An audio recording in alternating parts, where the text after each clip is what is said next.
Welcome, Helldivers. In this video, I'm going to give my balanced opinion on the latest Warbond weapons.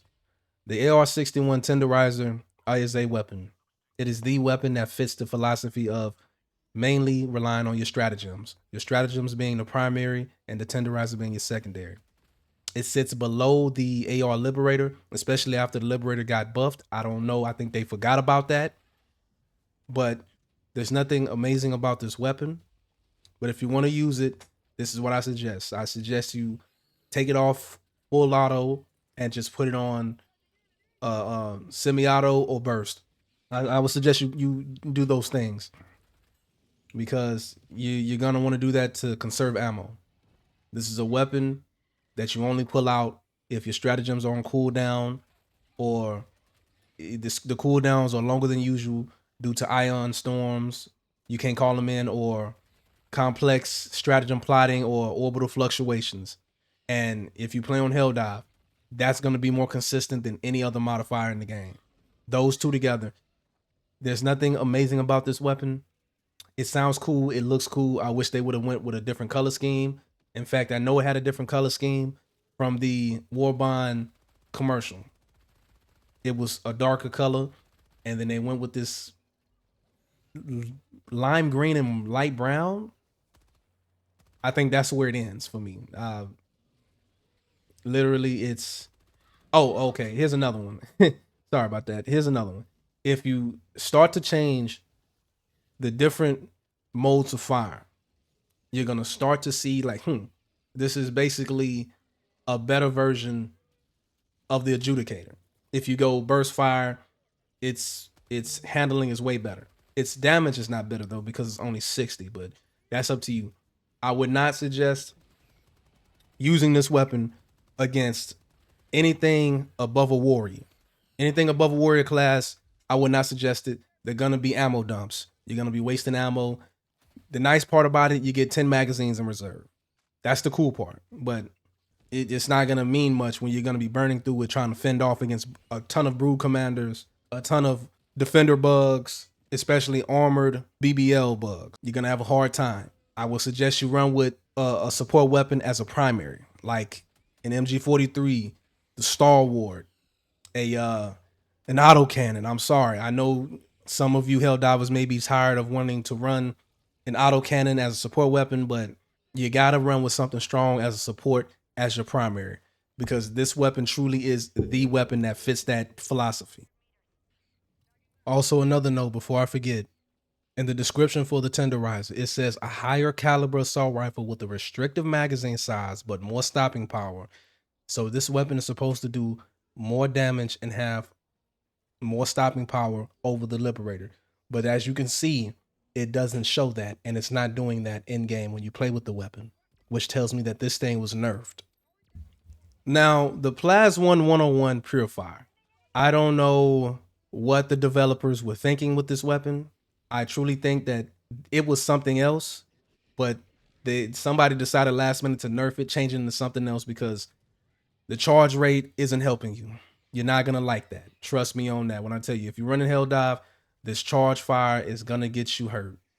And then another thing to note, this thing does not benefit from a precision fire modifier.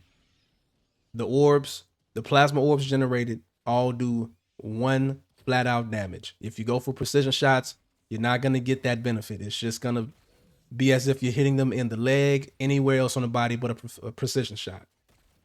Especially with BBL bugs, don't bother shooting at the glowing bits because you're not really gonna be doing anything. Trust me on that. You take it over to bots, you try to go for the precision shots on mechs, any type of mechs. The regular mech units that walk around and punch you, or the rocket boys or the shield boys, you're not gonna get the benefit of precision fire to the face over a Scorcher. You could just 2-tap to the face and get them out of there real quick. That's what I love.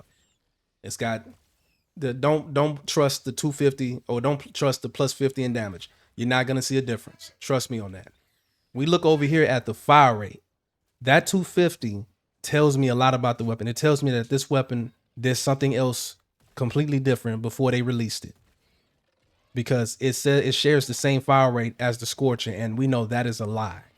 If you take the time to test these weapons against each other when it comes to fire rate, you will know quickly that that 250 fire rate for the purifier is a lie.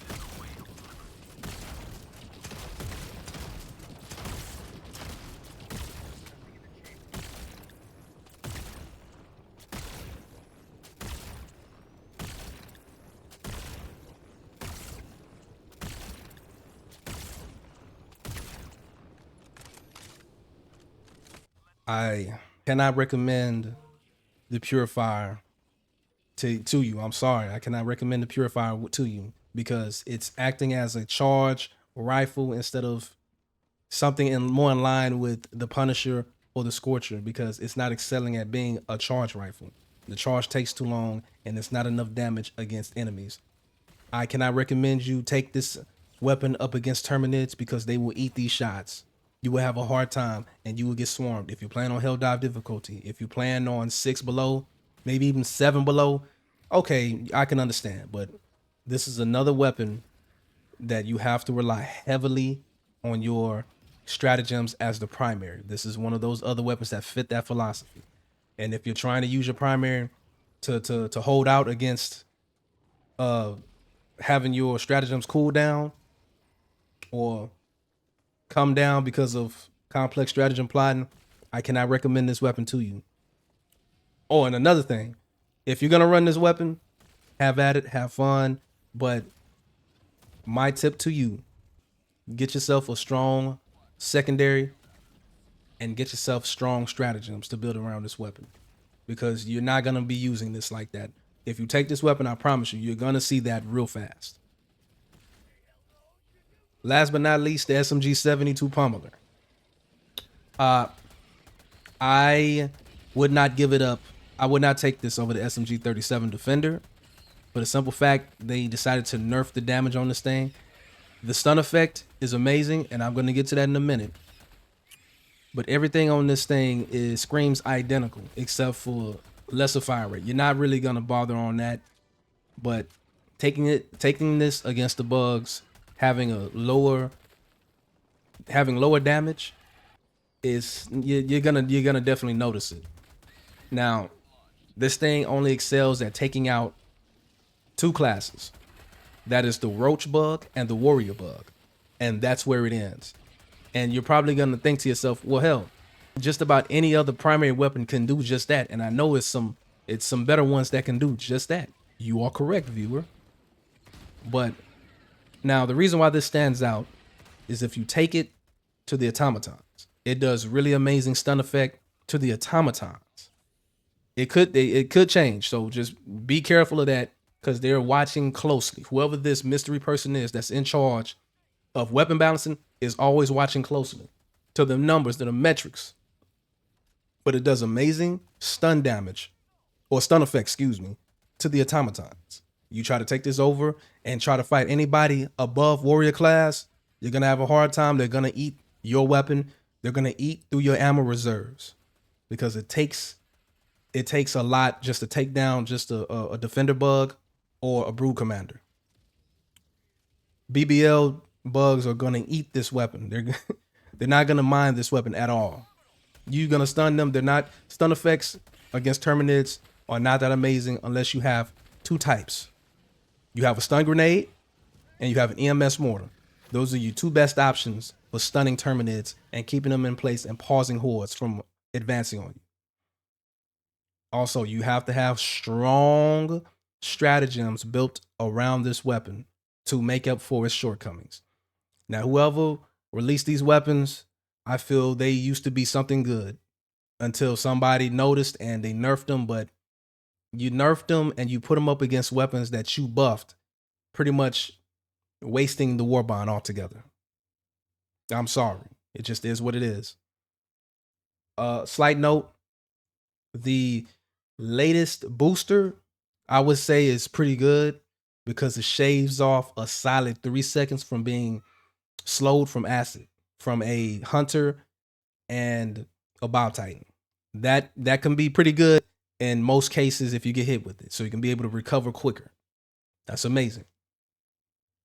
Now the secondary I haven't got unlocked because I think it's just gonna be any other secondary. I myself can't recommend it. If you like pistols, go ahead. I'm not trashing on it or anything. I'm just saying it's my personal preference.